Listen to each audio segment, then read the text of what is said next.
अस्सलामु अलैकुम वरहमतुल्लाहि वबरकातुहू।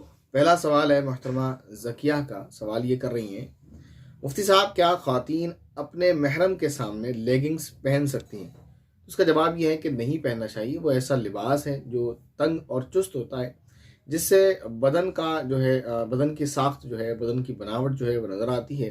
और इस तरह का लिबास पहनना कि कोई खातून ऐसा लिबास पहने जो इतना हल्का हो कि उससे स्किन नज़र आती हो, या इतना चुस्त या इतना तंग हो कि जिससे स्किन भले ही नज़र ना आती हो लेकिन जो बॉडी की साख्त है, बनावट है, वो नज़र आती हो, तो ऐसा लिबास पहनने वालियों को नबी पाक सल्लल्लाहु अलैहि वसल्लम ने दर हकीकत बरहना यानी बेलिबास कहा है और सख्त नाराज़गी का इजहार फरमाया है।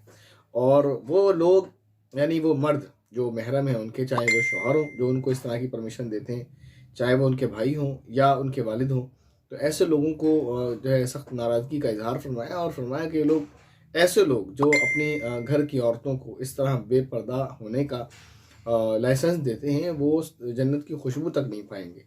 तो ये बहुत बेहुदा लिबास है, इस तरह का लिबास इख्तियार नहीं करना चाहिए। इसके बाद मोहतरम मोहम्मद शाहिद जमाल अंसारी सवाल कर रहे हैं, अस्सलामु अलैकुम वरहमतुल्लाहि वबरकातुहू। वालेकुम अस्सलाम वरहमतुल्लाहि वबरकातुहू। मुफ्ती साहब, मेरा सवाल ये है कि फ़ज्र और असर में इमाम साहब नमाज के सलाम के बाद जो मुक्तदियों की तरफ चेहरा कर लेते हैं, रुख कर लेते हैं, तो ये ऐसा करना कैसा है? सुन्नत है या मुस्तहब है? किस किस नमाज में इमाम को मुक्तदियों की तरफ चेहरा करना चाहिए? नंबर 2, दुआ करते वक्त क़िबला रुख दुआ करना मुस्तहब है, बताएं। ये सही है, जज़ाकल्लाहु खैर। नबी करीम सल्लल्लाहु अलैहि वसल्लम का ये मामूल हमें मिलता है कि आप सल्लल्लाहु अलैहि वसल्लम फ़ज्र की नमाज़ पढ़ाने के बाद और इसी तरह असर की नमाज़ पढ़ाने के बाद मुक्तदियों की तरफ रुख फरमाया करते थे और उनको वाज़ व नसीहत भी फरमाया करते थे और उनसे ख्वाब भी पूछा करते थे फ़ज्र की नमाज़ के बाद कि तुम में से आज किसने ख्वाब देखा है, और फिर आप सल्लल्लाहु अलैहि वसल्लम उस ख्वाब की ताबीर बताते अगर कोई ख्वाब बता देता। और ऐसा भी हुआ है कि कोई सहाबी ये ना बताते कि उन्होंने कोई ख्वाब देखा, तो आप सल्लल्लाहु अलैहि वसल्लम खुद अपना ख्वाब भी बताते और फिर उसकी ताबीर भी बताते। तो फजर की नमाज के बाद और असर की नमाज के बाद नबी अकरम सल्लल्लाहु अलैहि वसल्लम का मुक्तदियों की तरफ रुख करके बैठना ये साबित है, तो इस तरह करना चाहिए।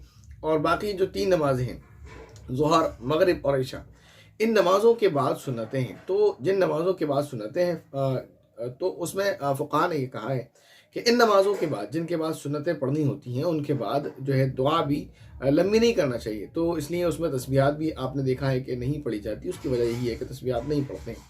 तो लंबी लंबी दुआएं इस तरह नहीं करना चाहिए क्योंकि उसके बाद सुन्नतें पढ़नी होती हैं। तो इस वजह से जो है उसमें आप मुख्तसर से दुआ करें और उसके लिए आपको मुक्तदियों की तरफ रुख करने की भी ज़रूरत नहीं है क्योंकि हाजत कोई नहीं है। तो मुख्तसर की सी दुआ करने के बाद आप उठ जाएँ।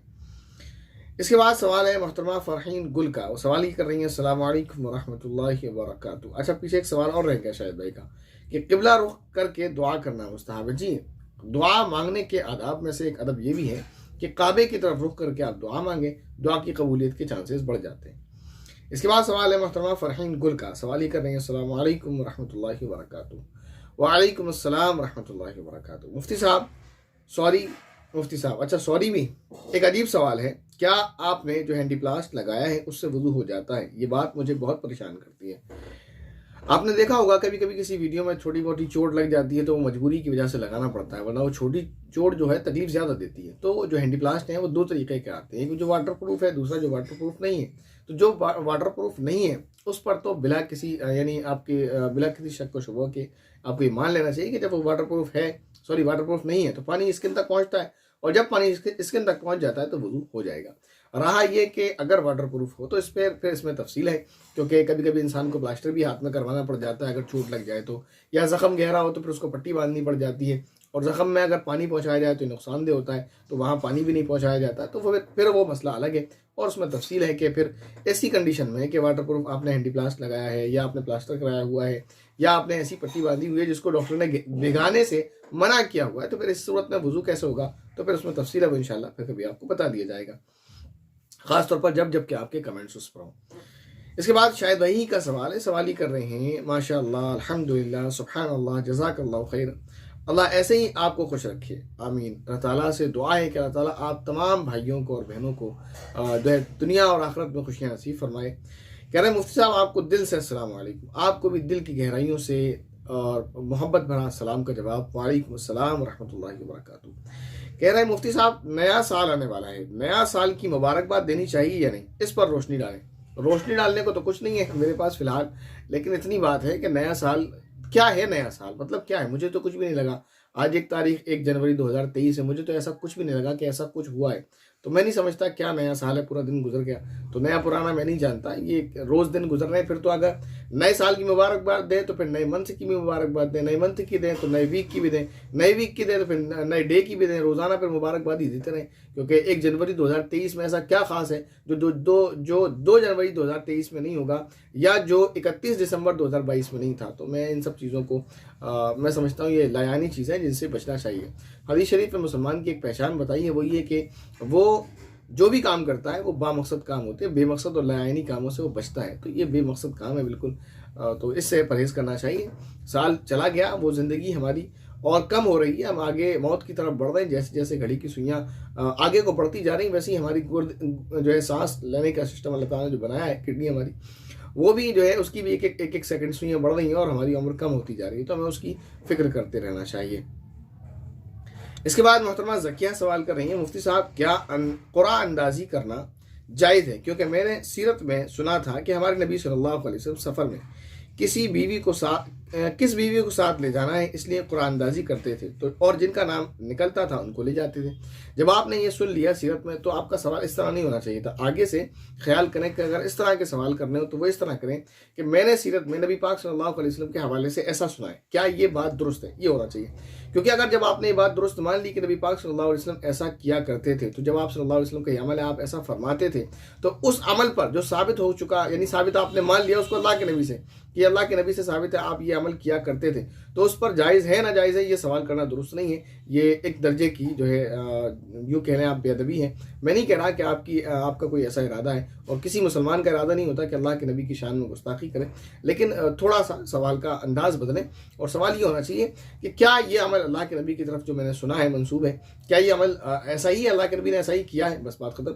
अगर अल्लाह के नबी ने ऐसा किया है तो ज़ाहिर जायज़ होगा, या अल्लाह के नबी ने ऐसा नहीं किया तो वहाँ बात क्लियर हो जाएगी। ऐसा नहीं हो सकता अल्लाह के नबी ने किसी अमल को किया हो और फिर वो नाजायज़ हो। हाँ, कुछ मखसूस चीज़ें वो बात अलग है। बहरहाल मेरा कहने का मकसद ये है कि इस तरह के सवालात में थोड़ा सा अगर एहतियात कर लिया जाए अल्फाज का, तो वो ज़्यादा मुनासिब है। बहरहाल आपने सवाल ये किया, तो अल्लाह के नबी ने कुरान अंदाज़ी की है और ये बिल्कुल जायज़ अमल है। अब सवाल आप अपना ये आगे क्लियर कर लें कि आपको डाउट किस चीज़ में है, मतलब कुरान अंदाज़ी क्यों नहीं करना चाहिए। मैं इसकी एक मिसाल देता हूँ आपको।